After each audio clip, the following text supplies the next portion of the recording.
Čo ma robí šťastným? V prvom rade naozaj tá práca, ktorá ma naplnila. Úplne, lebo tak ako sa hovorí, že robiť je zle, ale nerobiť je ešte horšie. Ale pre mňa to pracovať, to bolo naplnenie môjho života.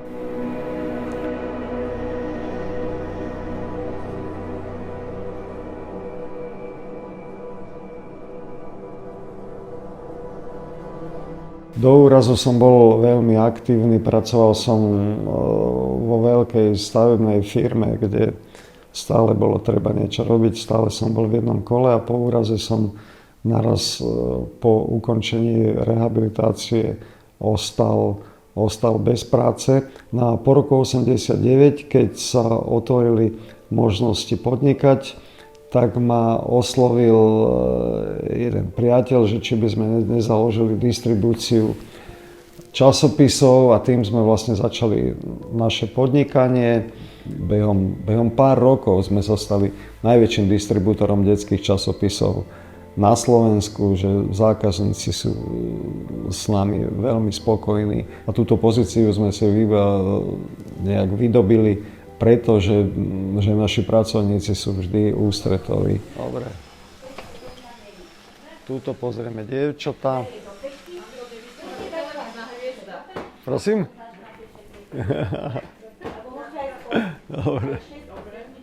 No s tou zmenou sa človek vyrovnáva ťažko.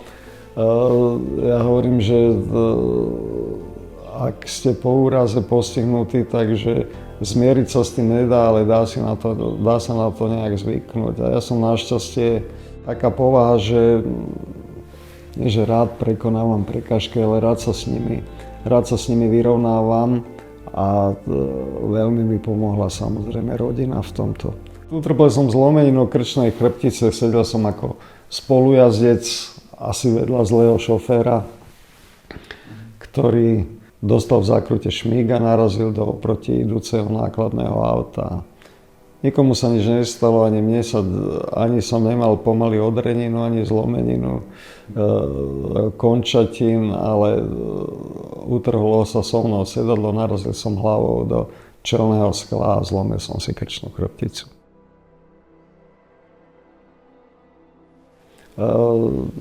Po roku a dvoch som na základe vlastných skúseností, lebo tak ako sme chodili aj po Slovensku, chodili sme aj do zahraničia, tak sme videli, že na Slovensku je veľký deficit v zariadení na prekonávanie architektonických bariér, tak spolu s dvomi priateľmi sme sa špecializovali na odstraňovanie najprv architektonických bariér. To boli všelijaké zdvíhacie plošiny, šikme, schodiskové plošiny, schodolezy.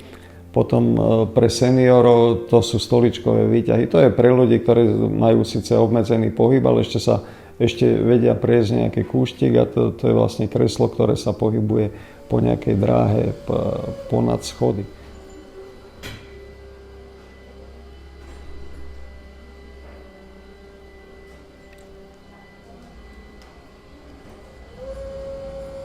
Prvé je nie sa uzavrieť do seba, ľutovať sa, a keby sa mi to nestalo, čo by som robil.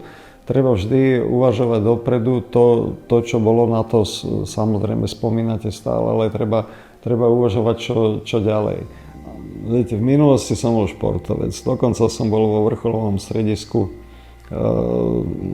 športu v Dukle.